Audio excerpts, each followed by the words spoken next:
Clôture de l'opération du dépôt de candidature à la législative nationale par la CENI sur toute l'étendue de la République démocratique du Congo. Les élections du 20 décembre en République démocratique du Congo rassurent-elles le 9e G de la francophonie? Est-ce que la République démocratique du Congo tiendra enfin promesse? On en parle, mesdames, messieurs, fidèles téléspectateurs de Canal Congo Télévision. Bienvenue à votre émission Zoom, qu'on a l'immense plaisir de recevoir ce soir Christian Témétémé. Christian Témétémé, analyste politique et l'un de communicateur de l'Union Sacrée, que j'ai dit bonsoir et bienvenue. Bonsoir Maxime, bonsoir à tous les téléspectateurs de la CCTV. Passons directement à l'actualité dominante au pays de Félix-Antoine Tshisekedi Tshilombo. Après 7 jours additionnels que la CENI a accordé aux partis politiques pour déposer les candidatures, c'était hier dimanche 23 juillet que la CENI a clôturé sur toute l'étendue de la République démocratique du Congo cette opération du dépôt des candidatures. Êtes-vous satisfait ou bien vous regrettez parce qu'il y a certains acteurs politiques qui n'ont pas pu déposer leur candidature? Oui, c'est parmi les indices qui nous éclaircit et qui nous confirme que en décembre 2023, il y aura bel et bien élection. Je suis content, je suis satisfait le fait que les parties prenantes ont répondu à l'appel de la CENI. Ils ont respecté le calendrier tel que publié par la CENI. La CENI avait en son temps demandé aux partis politiques ou aux parties prenantes de déposer le candidature d'abord à ce qui concerne les députés nationaux. Pendant 20 jours, il n'y avait pas d'engouement, il y avait des petits problèmes au niveau des partis politiques. Certains partis, ils ont commencé à demander les candidatures et les dossiers des candidats au moment où la CENI ouvrait les portes de différents BRTCE au niveau de la République. Et pourtant, c'était une opération qui devrait déjà être organisée au niveau de nos partis politiques, même une année avant, même 2 ans avant, parce que tout le monde savait qu'en 2023, il y aura élection. Malheureusement, beaucoup de partis politiques ont attendu pendant 20 jours que la CENI demandait aux partis politiques de venir déposer. C'est à ce moment-là, eux aussi, ils ont commencé à demander des dossiers pour le candidat. Alors, il y a certains candidats qui ont été alignés tenant compte de leur efficacité au niveau du parti, de l'ancienneté et aussi de fidélité au niveau des partis politiques. Mais quand il fallait compléter les dossiers administratifs tels que demandés par la CENI, notamment les diplômes d'État, soit de lettres de motivation, de lettres de désignation au niveau des partis politiques, lettres d'expérience professionnelle et aussi les actes de naissance, ainsi de suite. Beaucoup de candidats au niveau des partis n'avaient pas tous ces documents. Alors, beaucoup de partis politiques ont eu des difficultés, le temps de changer de candidats, de discuter, de désigner définitivement. Ça posait beaucoup de problèmes. Il y a d'autres partis également. Il fallait chercher encore la caution à gauche et à droite. Surtout la caution. Et pourtant, ils savaient bien que il fallait faire cette opération-là en 2023. Ils avaient tout le temps. Tout ça, la faute, c'est aussi au niveau de notre Constitution. Quand on consacre le multipartisme, nous avons enregistré beaucoup de partis politiques en termes de nombre, en termes de quantité. Mais en termes de qualité, ça pose encore beaucoup de problèmes. Vous savez qu'il y a des partis qui n'ont même pas une table, hein, pour ne pas parler des sièges. Ils n'ont même pas une table. Mais tous ces partis politiques ont un même objectif, un même souci, c'est celui de conquérir le pouvoir. Mais au-delà de tout, il faut être organisé. On ne peut pas chercher à conquérir le pouvoir dans la divagation. Il faut être organisé. Il faut organiser. Si les partis n'est pas organisé, une fois au pouvoir, vous allez faire quoi? Vous allez faire quoi? Vous allez tâtonner pour détruire encore le pays davantage. Vous voyez donc, un parti politique est différent d'une fondation. La fondation appartient à une personne. C'est toujours différent, un parti politique et une fondation. Ah, mais apparemment, dans notre pays, nous avons des fondations qui se transforment en parti politique. Oui, ce sont des fondations parce que le parti appartient à un tel, à une personne. C'est lui qui décide comme comme le roi Soleil. Le parti appartient à X. Il n'y a que lui qui décide comme si nous étions dans la cour du roi Péto. Et pourtant, le parti politique devait fonctionner conformément à la loi et conformément au statut même des partis politiques. Vous parlez... Gloire à Dieu, la CENI avait compris cette difficulté. Il avait accordé 5 jours aux partis politiques, encore une semaine, et il y a eu vraiment de l'engouement. La CENI a enregistré le candidature à l'attente de ses prévisions. Maintenant, la balle, parce que c'était le bureau des réceptions, ils ont reçu les candidatures, les traitements, ils vont traiter les dossiers de chaque candidat. Et à la fin, ils vont afficher une liste provisoire de tous les candidats retenus.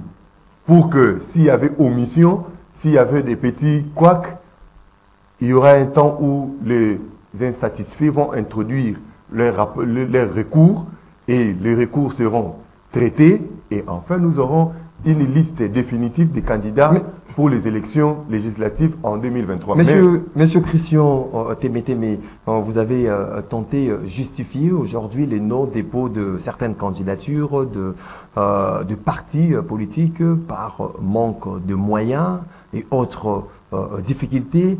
Mais est-ce aussi le cas aujourd'hui par les non-dépôts du parti SID de Martin Fayoulou, Congo Normal, le parti ADD Congo, par exemple, ces partis de l'opposition qui réclament coûte que coûte que le fichier électoral soit audité par un cabinet d'experts indépendants. Est-ce que c'est là est le cas? Maxime, vous savez, l'organisation des élections, c'est un droit. C'est garanti même par la Constitution. Mais la participation à une élection est libre. On ne peut pas imposer à un citoyen congolais de participer aux élections quand lui-même ne veut pas.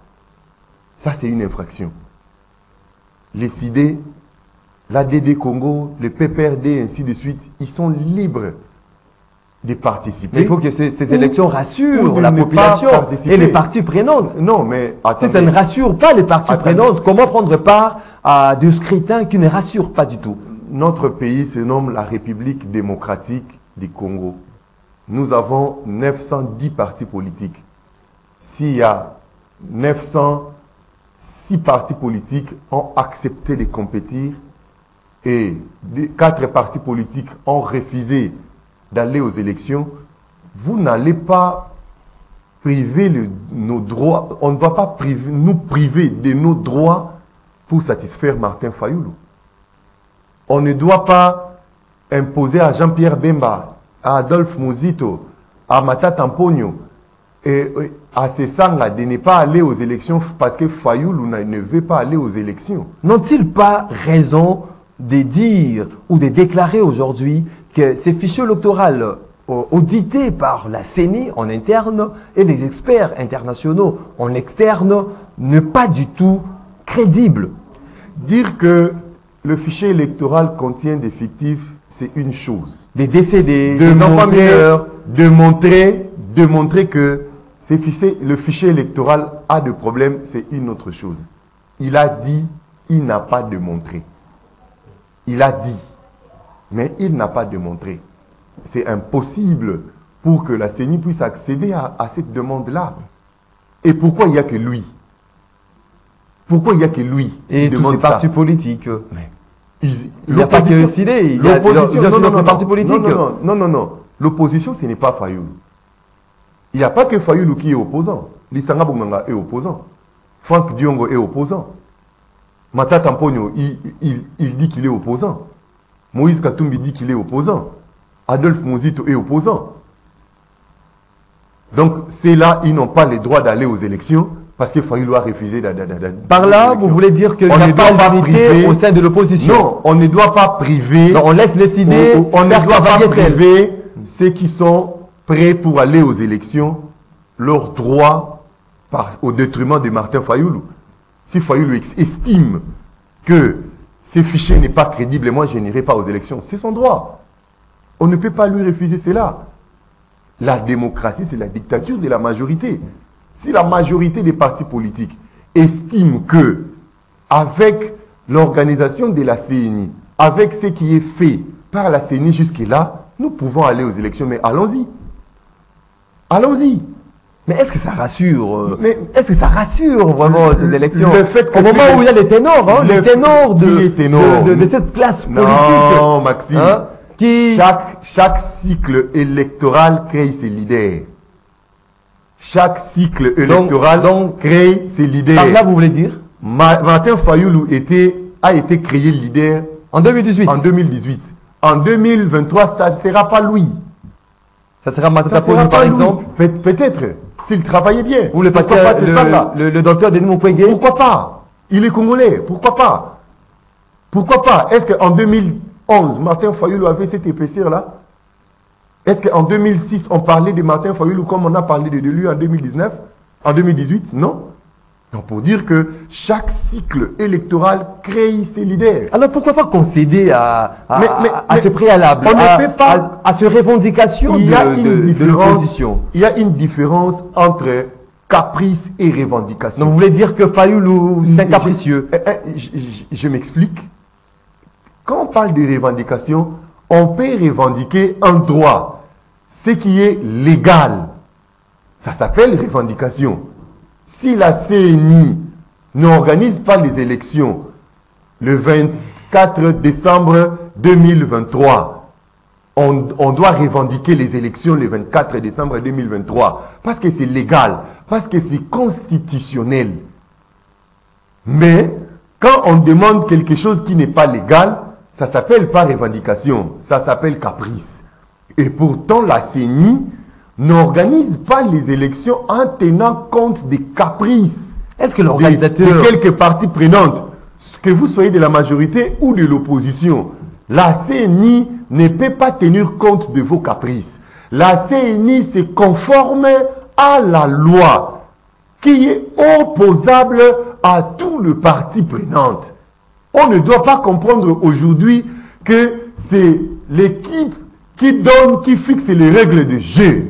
Ça n'existe pas. C'est l'arbitre qui fixe les règles de jeu.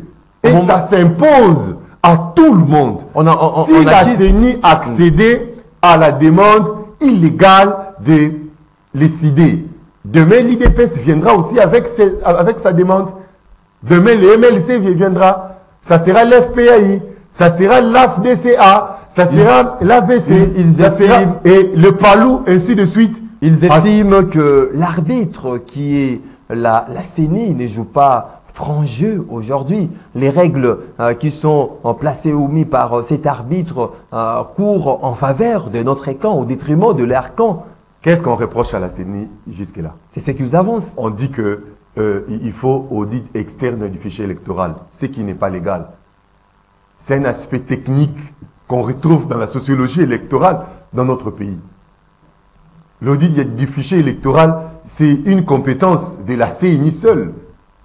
Après l'enrôlement, il procède au nettoyage du fichier et il le fait auditer par les experts indépendants internationaux, ce qui n'est pas légal. Qu'est-ce qu'ils viennent faire? Ils viennent faire la contre-expertise dans ce que la CENI elle-même avait déjà fait, ce qui n'est pas obligatoire. La CENI ne peut ou ne pas organiser cet audit externe. Est-ce qu'en 2011, en 2018, parce que l'OIF avait audité ces fichiers, ça empêchait à Fayoulou de pleurer sa soi-disant vérité des urnes? Est-ce qu'il n'y a pas eu contestation parce que l'OIF était là? En 2011 et en 2006, parce qu'il y avait des cabinets que vous taxez, des cabinets spirituels, des cabinets... Les cabinets indépendants, un cabinet indépendant et non un cabinet spirituel. Mais c'est ça, pour eux c'est ça. Ils n'appellent pas des ici pour venir prier pour le zin aussi. Parce qu'il y a une œuvre spirituelle qui n'est pas teintée d'irrégularité, qui n'est pas teintée de problème. Alors on cherche un cabinet saint, pour auditer ces fichiers, comme ça il n'y aura pas contestation. Même si on appelait l'ange Gabriel pour auditer ces fichiers, le lendemain, Martin Fayoulou va contester les élections. Parce qu'il est déjà dans ces logiques-là. Alors, on ne doit pas étouffer le droit des autres pour faire plaisir aux caprices de l'autre. Non. Christophe Témétémé, mais est-ce que Fayulu n'est pas abandonné dans cette démarche qu'il est en train de mener? Avoir déjà ses alliés aussi des tailles, Matata Pogno, Moïse Katumbi, Délice Sanga et les autres ont déposé les candidatures de leurs membres. Mais ils n'ont pas exigé à ce que le fichier électoral soit audité par un cabinet externe crédible. Mais est-ce qu'il n'est pas abandonné sur ce plateau, dans cette démarche? Sur ce plateau, on disait que le bloc de Lubumbashi était dans la logique d'étouffer Martin Fayulu. Et il n'avait pas compris cela. On le disait ici, en termes d'ancrage politique jusque-là, dans cette histoire de Lubumbashi, c'est Fayulu qui pourrait faire peut-être frissonner un peu la majorité. Mais voilà qu'on l'a trompé. Il a pris une décision. Est-ce qu'il est trompé? Il a pris une, oui, il s'est trompé. Mais il est abandonné aujourd'hui. Il s'est trompé. Il est trahi. Non. En politique, il n'y a pas d'amis. Il n'y a pas de confiance. Il n'est pas trahi. Non. Il n'y a pas eu mariage pour exiger demain, il est infidèle, ainsi de suite. Non. En politique, ce n'est pas ça. En politique, les erreurs politiques, on le paye cash. C'est ce que Fayulu a fait. C'était une décision dangereuse de sa part. De dire qu'on ne va pas déposer nos candidatures tant que le fichier ne sera pas audité par un cabinet d'experts crédibles, ainsi de suite. C'était une décision dangereuse pour lui. Ça peut être une mort politique pour lui. Il n'est pas dans les traces de Etienne Tshisekedi Mulumba qui avait boycotté les élections en 2006, mais... L'IDPS, quand il boycottait les élections en 2006, malgré que ce n'est pas dans... ans d'existence.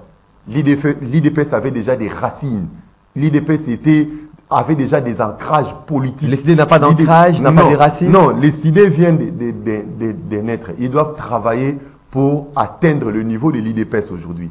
Pour atteindre le niveau d'Etienne Tshisekedi. Donc vous prophétisez une mort politique attendez. À Martin Fayulu si jamais il prenait part à ces processus électoraux. S'il ne prend pas part, parce que bon, il est déjà disqualifié, je ne vois pas la CENI réouvrir le porte pour un individu, pour un parti politique à y déposer le dossier des candidatures hors délai.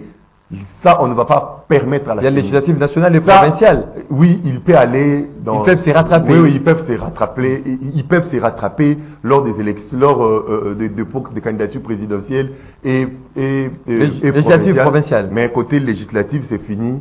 Fayulu a perdu. Malheureusement, en 2024, il n'aura aucun député à l'Assemblée nationale. Il ne faut pas s'attendre qu'il y aura dialogue. Non. On doit quitter cette république des anormaux. Est-ce qu'il y aura réellement élection? Il y aura élection. Dis-moi aujourd'hui. Avec toute ce marche de contestation organisée. C'est notre de chaque jour. Nous sommes habitués de consommer chaque jour le foufou, l'impiodi, ainsi de suite. Donc vous appelez ces marches l'impiodi? Non, mais c'est ça. C'est notre darin de chaque jour. Nous sommes habitués. Ils vont commencer à 8h, à 11h, il y aura... Donc vous n'allez pas changer position? Non, moi je ne vais pas changer position. C'est pas nous l'union sacrée. C'est pas ou la CENI ne veut pas changer position par rapport à toute cette question. Nous l'union sacrée parce que nous avons obéi. Tout le monde, cette loi s'impose et à nous et à l'opposition.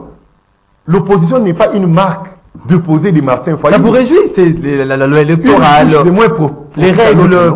Le règle de jeu. Une bouche de moins profite à l'autre. Ce n'est pas l'union sacrée qui a édicté ou soit qui a commandité le règle de jeu. Le règle de jeu, c'est la loi électorale. Cette loi a été déposée et débattue au niveau de l'Assemblée nationale, où Fayulu est député, où Fayulu avait Ndomba comme député, ou qui encore, il a, je ne sais pas, quelques 5 ou 6 députés à l'Assemblée nationale.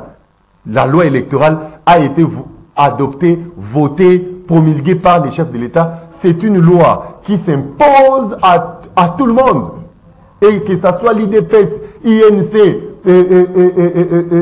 quoi encore, le parti de Moïse, ça s'appelle encore comment? Ensemble pour la République. Ensemble, MLC. Cette loi s'impose à tous, hein? À tout le monde qui veut compétir pour les élections de 2023. Cette loi s'impose. On ne doit pas faire obstruction à cette loi, sinon vous serez disqualifié. On ne doit pas à chaque fois qu'il y a processus électoral, à un moment, quelqu'un fait ses caprices et on bloque, on se retrouve quelque part, comme disait Chemé Bokilo là-bas, à Basali Kinzonzi, et puis on revient, on ne veut plus de cette histoire. Si on vous demandait des données, on doit quitter cette république des anormaux pour accéder dans cette république des normaux. Donc il y a une république des anormaux, c'est une république où on respecte des textes de loi. Une république où on respecte les principes établis. Une république où on se respecte mutuellement. Pas une république où, pour satisfaire aux caprices de X et Y, on se mêle dans une salle, les parties prenantes et la société civile, on place le président de la CENI comme un prévenu. Pour l'entendre, on torpille notre propre constitution. Pas question de torpiller cette constitution. On déchire nos lois et règlements de la République. On ne veut plus avoir des dirigeants issus des salons noirs, issus des négociations occultes, issus des COP, parce qu'en réalité, ce sont des COP. On ne veut plus un gouvernement de coopérants. Les gens qui vont accéder au pouvoir pour se faire une santé financière au lieu de servir le peuple. Les gens qui viendront pour se faire une santé financière pour aligner des candidats. Donc c'est cette classe ça n'ira pas. Ça ne viendra plus. Ça ne viendra plus jamais ça au Congo. Christian Témétémé, si on vous demandait de donner, de prodiguer un petit conseil à Martin Fayulu, que diriez-vous? Si la politique ne lui va pas, il peut rester homme d'affaires. Ah, oui. Ça, c'est un conseil étant que petit frère.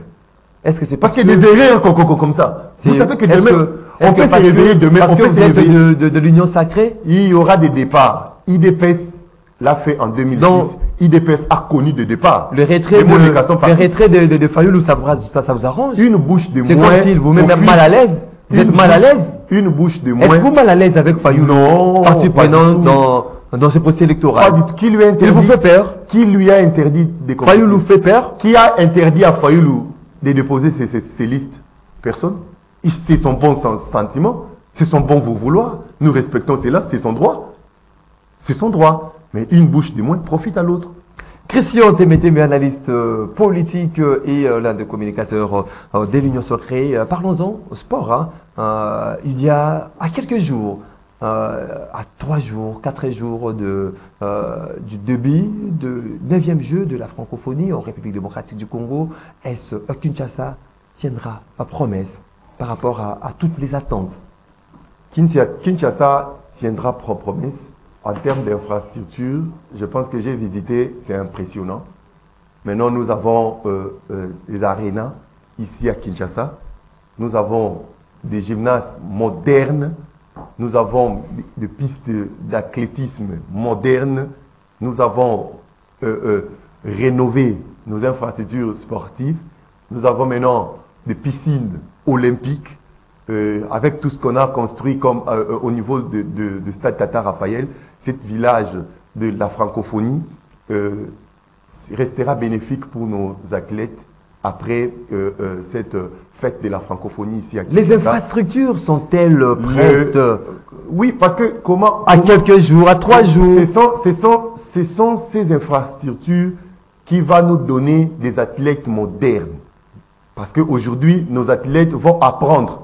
Ils vont s'entraîner dans des conditions modernes, dans des conditions requises. Non, auparavant, ils s'entraînaient dans des conditions de précarité. Mais non, il faut voir cette marmite de...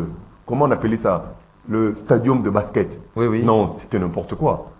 Aujourd'hui, on joue le basketball dans des salles, dans des arénas. Allez voir, c'est climatisé, c'est vraiment... Aréna. Oui, allez voir aujourd'hui. Nos judokas s'entraîner où? Dans des tatamis où on met des coupons. On met des coupons, on prend, je sais pas moi, tofu bâche là, on met. Ce n'est plus recommandé dans les fédérations internationales. Maintenant, il y a de... Maintenant, on a construit des gymnases où nos karatékas nos athlètes taekwondo ou nos athlètes et basketteurs de handball, nos équipes, ainsi de suite. Même ceux qui font de la natation, maintenant ils vont s'entraîner dans des conditions olympiques, dans des conditions acceptables au monde. En tout cas, bravo au gouvernement, bravo au chef de l'État, mais nous demandons aussi qu'après ces Jeux de la francophonie, qu'il y ait entretien de tous ces ouvrages. Ça a coûté énormément de l'argent à la République. C'est la question qu'on se pose à maintes reprises. Vous perdez un match demain, vous cassez des vitres. Vous perdez un match demain, vous cassez des chaises. Vous perdez un match demain, vous cassez la climatisation. Ça, on ne va pas permettre. Ce n'est pas le gouvernement qui doit veiller à la propreté. Ce n'est pas le gouvernement qui doit veiller à l'existence même matérielle de ces ouvrages. C'est nous, c'est la population.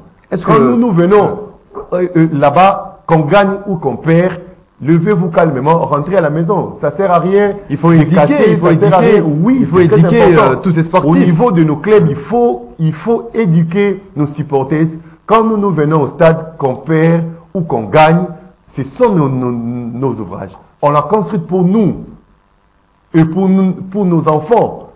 C'est impressionnant, Maxime, ce qui est fait jusque-là. Du côté... Je me demande, est-ce que ces infrastructures sont déjà prêtes?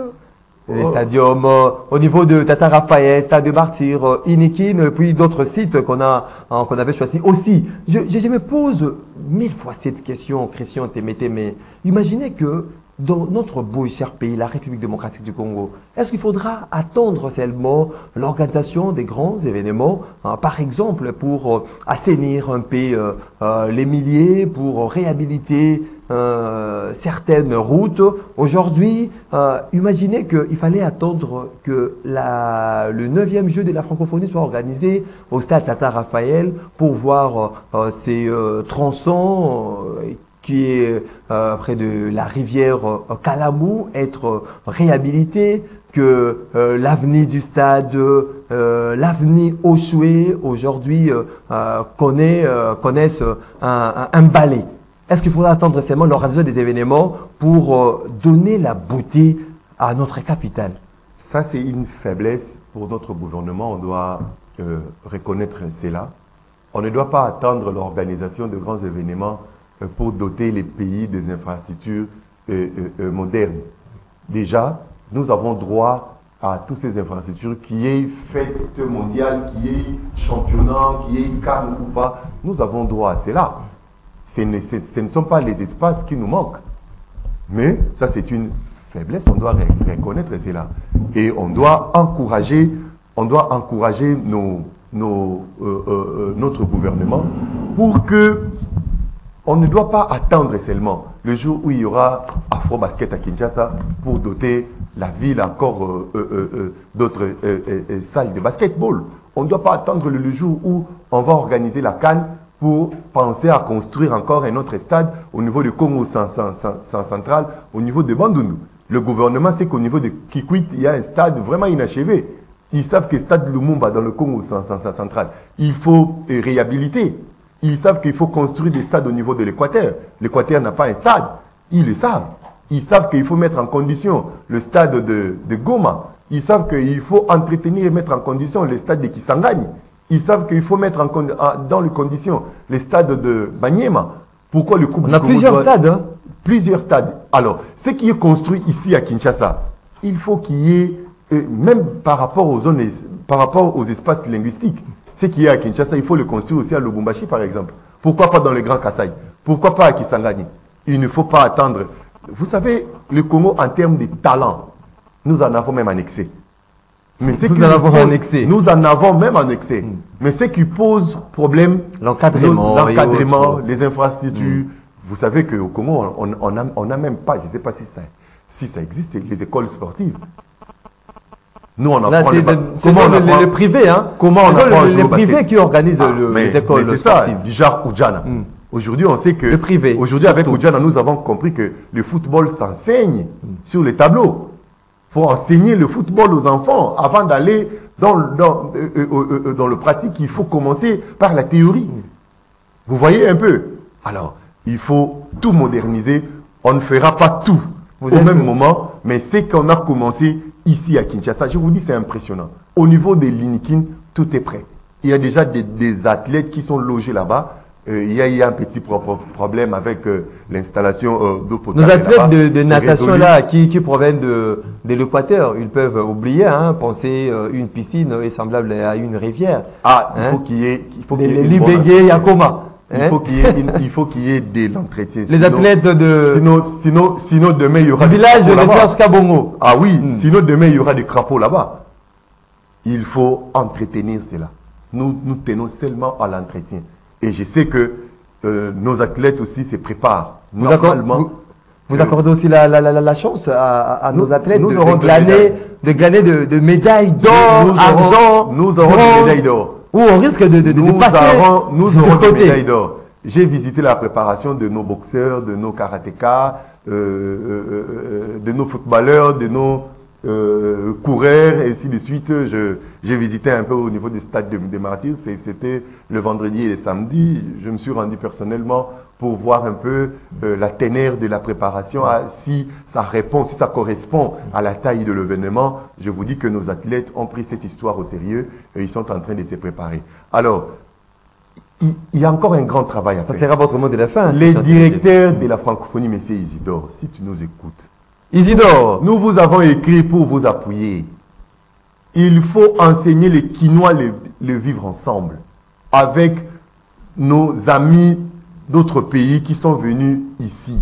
Nous devons rappeler le caractère d'hospitalité, le caractère hospitalier à notre population.